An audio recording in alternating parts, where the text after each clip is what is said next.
A very good morning to all my dear students. Welcome back to my channel. मैं आपकी अपनी ma'am Meenu Chauhan आज 8th class के बच्चों के लिए उनका ज्योग्राफी का चैप्टर इंडस्ट्रीज़ लेकर आई हूँ. I am very sorry once again, please dear, इतने दिनों से वीडियोस नहीं बन पाई तो please excuse me for that. I told you कि थोड़ा सा मोबाइल में प्रॉब्लम था, वीडियो रिकॉर्डिंग नहीं हो पा रही थी और आप लोगों की बहुत सारी रिक्वेस्ट पेंडिंग है और हम जल्दी जल्दी आपकी सारी रिक्वेस्ट को क्लियर आउट करेंगे, सॉर्ट आउट करेंगे ताकि आपके एग्ज़ाम से पहले आपकी तैयारी अच्छे से हो जाए. अब आपका जो चैप्टर है 8th क्लास का SST का इंडस्ट्रीज़ हम अब बताने वाले हैं. And before starting the chapter I would like to request you to please like, share and subscribe my channel. Thank you. अच्छा देखिए, अब आपका ये चैप्टर है industries which is basically called secondary activity या सेकेंडरी सेक्टर. हमने पहले भी आपको बताया था कि जो प्राइमरी होता है वो एग्रीकल्चर बेस्ड होता है, राइट. आप रॉ मटेरियल ग्रो करते हो, cotton, wheat, sugar, cane and all that. Secondary activities यानी मैन्युफैक्चरिंग सेक्टर जो होता है उसको हम इंडस्ट्रीज़ कहते हैं. Industries refers to the economic activity that is concern with the production of goods, extraction of minerals and the provision of services.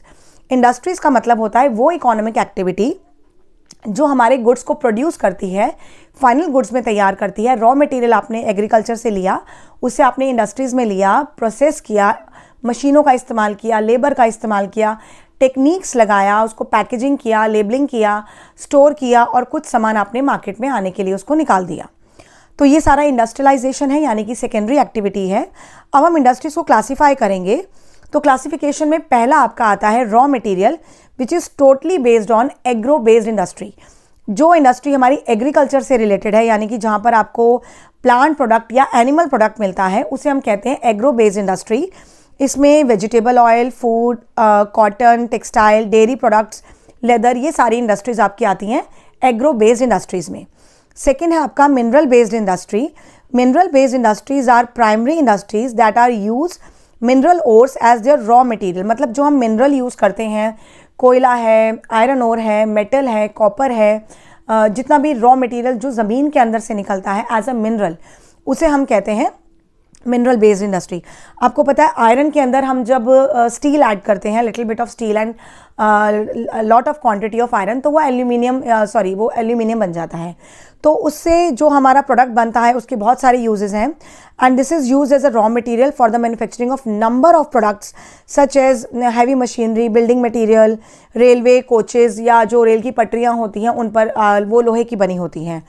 Then next is forest based industry. जंगलों से जो हमें प्रोडक्ट मिलता है, लकड़ियाँ मिलती हैं, फार्मास्यूटिकल मेडिसिन मिलती हैं, फर्नीचर हम बनाते हैं, बिल्डिंग कंस्ट्रक्शन का काम होता है, पेपर बनता है, पल्प मिलता है, गम बनती है, ये सारा हमारा फॉरेस्ट बेस्ड इंडस्ट्री है.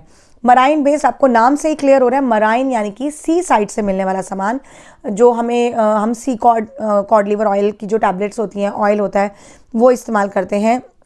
या रॉ मटेरियल में हम सी और ओशन से जो भी हमें नेचुरल चीज़ें मिलती हैं, फ़िश मिलती है, क्रैब्स है, प्रॉन्स हैं, ये सब चीज़ें हम यूज़ करते हैं. खाने के लिए भी इनका इस्तेमाल किया जाता है सी साइड एरियाज़ में, तो इसे हम कहते हैं marine based industry.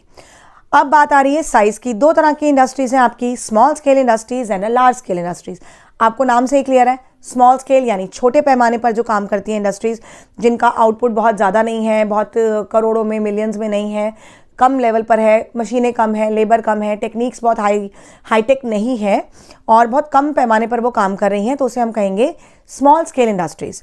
Large scale industries होती हैं जो बहुत बड़े लेवल पे काम करती हैं, बहुत सारी मशीनें हैं, हज़ारों की तादाद में लेबर काम कर रही है, आपका सामान ऑल ओवर इंडिया या ऑल ओवर द स्टेट आप सप्लाई कर रहे हो, तो वो इंडस्ट्रीज़ कहलाएंगी लार्ज स्केल इंडस्ट्रीज़. इसमें कैपिटल रिक्वायरमेंट भी ज़्यादा होती है लार्ज वाले में और स्मॉल वाले में आपको कैपिटल भी कम चाहिए, बहुत ज़्यादा नहीं चाहिए.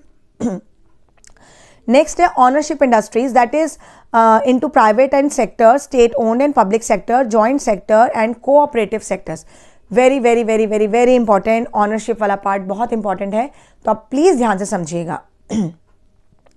इसमें पहला है प्राइवेट सेक्टर. प्राइवेट सेक्टर जिसमें कंप्लीटली प्राइवेट है, गवर्नमेंट का कोई इंटरप्शन नहीं है. इसका सबसे बेस्ट एग्जांपल मैं आपको बताती हूँ, दैट आर प्राइवेट स्कूल्स. वो इंडस्ट्री नहीं कह सकते, कोई प्रोड्यूस नहीं है, प्रोडक्शन नहीं है, but they are teaching you, right? So they are producing your brain, they are developing your brain.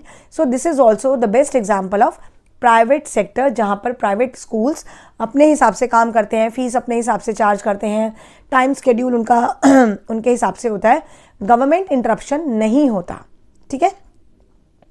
Similarly अगर हम गवर्नमेंट की बात करें तो गवर्नमेंट स्कूल्स आ गए, जो पूरी तरह से स्टेट ओन्ड है, जहाँ पे जो वहाँ की स्टेट है पूरी तरह से वो कंट्रोल करके चलाती है, उनके अपने रूल्स एंड रेगुलेशंस होते हैं, सैलरी स्केल होता है, टाइमिंग होता है, तो वो टोटली गवर्नमेंट के अंडर में है, गवर्नमेंट की अथॉरिटी के अंदर में है, तो उसको हम बोलते हैं स्टेट ओन्ड या पब्लिक सेक्टर। जॉइंट सेक्टर, जहाँ पर प्राइवेट और पब्लिक यानी कि प्राइवेट और गवर्नमेंट दोनों मिलकर काम करते हैं, उसको हम कहते हैं जॉइंट सेक्टर। और कोऑपरेटिव्स होता है जहाँ पर ऑनर्स और कंपनी के जो एम्प्लॉयज़ होते हैं उनका भी एक शेयर होता है, तो उसे हम कहते हैं कोऑपरेटिव, जो बेसिकली उनको अपलिफ्ट करने के लिए किया जाता है। इसके एग्जांपल्स मैं अभी आपको बताती हूँ। The public sector industries are owned and operated by the government as I told you, such as Hindustan aeronautics limited. ये तो हो गया गवर्नमेंट का यानी पब्लिक सेक्टर का example. Similarly, joint sector industries are owned and operated by the state and individuals और group of individual, जैसे मारुति उद्योग कंपनी, ये हो गया जॉइंट सेक्टर का, जहाँ पे पब्लिक और प्राइवेट दोनों मिलकर काम करते हैं। कोऑपरेटिव सेक्टर्स होते हैं the industries that are owned and operated by the producers और सप्लायर्स और फॉर रॉ मटेरियल वर्कर्स और बोथ, यानी कि वर्कर्स भी, सप्लायर्स भी, प्रोड्यूसर भी, सब मिलकर उस प्रॉफिट में अपना हिस्सा रखते हैं, उसे हम कहते हैं cooperative sectors. Anand milk union limited of Sudha dairy are a success story, ये कोऑपरेटिव का सबसे बेस्ट एग्जांपल है। जो आनंद मिल्क कंपनी है उसमें कंपनी के प्रोड्यूसर्स, सप्लायर्स और जो मैन्युफैक्चरर्स हैं, वर्कर्स हैं, उन सब का एक हिस्सा होता है, तो ये हमारा एग्जांपल है कोऑपरेटिव सेक्टर्स का। Now the factors affecting location of industry. आप मुझे बताइए कि कोई भी फैक्टर अगर हम देखते हैं, सपोज हमें अपनी इंडस्ट्री लगानी है, तो हम क्या देखेंगे कि रॉ मटेरियल हमारे पास होना चाहिए, ईजिली ट्रांसपोर्टेशन होना चाहिए, द मोस्ट इंपॉर्टेंटली हमारे पास पानी और बिजली जो हमारा रिक्वायरमेंट है वो हमें मिले। अगर पानी अवेलेबल है, बिजली अवेलेबल है, लेबर हमें मिल रही है, ट्रांसपोर्टेशन की दिक्कत नहीं है, रॉ मटेरियल आसानी से आ रहा है, एनवायरमेंटल कोई ऐसा प्रॉब्लम नहीं है, रेसिडेंशियल एरिया नहीं है, हम आसानी से प्रोडक्शन कर सकते हैं, मशीनें ला सकते हैं, ले जा सकते हैं, तो ये सारे फैक्टर्स हमारे लिए बहुत ज़रूरी है किसी भी फैक्ट्री को लोकेट करने के लिए। तो हमारे लिए क्या इसमें इंपॉर्टेंट है? Market, capital, labour, raw material, power यानी इलेक्ट्रिसिटी, लैंड यानी ज़मीन, और ट्रांसपोर्ट यानी कि हमारा बनाया हुआ सामान हम मार्केट तक पहुंचा सकें। So these are the factors that affect the location for any industry. Now industrial system में हम इनपुट यूज़ करते हैं एज अ रॉ मटेरियल, जो हमें एग्रो बेस्ड साइड से, एग्रीकल्चर से मिलता है। उसके बाद उस रॉ मटेरियल को हम लेबर की मदद से, मशीनों की मदद से बनाते हैं, तैयार करते हैं, पैकिंग करते हैं, फिर ट्रांसपोर्ट के ज़रिए हम उसे मार्केट तक पहुंचाते हैं लोगों की कन्वीनियंस के लिए, ताकि लोगों तक वो सामान पहुंच सके। ये पूरा कहलाता है इंफ्रास्ट्रक्चर, मतलब ढांचा। ढांचा यानी वो मजबूती जो एक देश को, देश की अर्थव्यवस्था को, इकोनॉमी को आगे लाने में मदद करती है, उसे हम कहते हैं इंफ्रास्ट्रक्चर।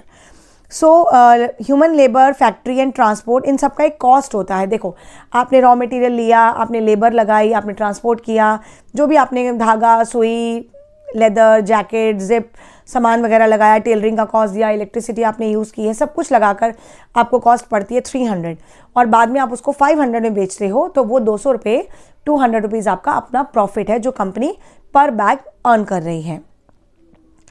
अब इसमें जो इंडस्ट्रियल रीजन है, इसमें कुछ ज़्यादा इंपॉर्टेंट है नहीं, इसमें आपको खाली जगहों के नाम दिए गए हैं कि India has several industrial region like Mumbai, Poona cluster, Bangalore, Tamil Nadu, Hooghly region, Ahmedabad, Baroda, Chota Nagpur industrial belt, Visakhapatnam, Guntur, Gurgaon, Delhi Meerut region and Kollam, Trivandrum, ये सारे हमारे इंडस्ट्रियल क्लस्टर्स हैं जहाँ पर इंडस्ट्रीज़ का बहुत ज़्यादा बोलबाला है और बहुत ज़्यादा यहाँ पे पॉपुलेशन है, क्योंकि लोगों को नेचुरल यहाँ पे जॉब्स मिल जाती हैं।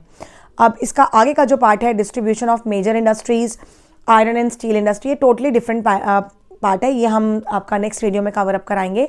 Chapter is little bit lengthy, तो एक वीडियो में बहुत बोरिंग हो जाएगा। आपको जहाँ तक समझा दिया गया है, आई होप आप उसे स्टडी करेंगे, और हम अपनी वीडियोस जल्दी जल्दी बनाते रहेंगे। हमारी प्रॉब्लम्स सॉर्ट आउट हो चुकी हैं, तो आप हमारे साथ बने रहिए, हम आपके साथ बने रहेंगे। Till then, take care of yourself and your parents, and goodbye, and don't forget to like, share and subscribe my channel. Bye bye.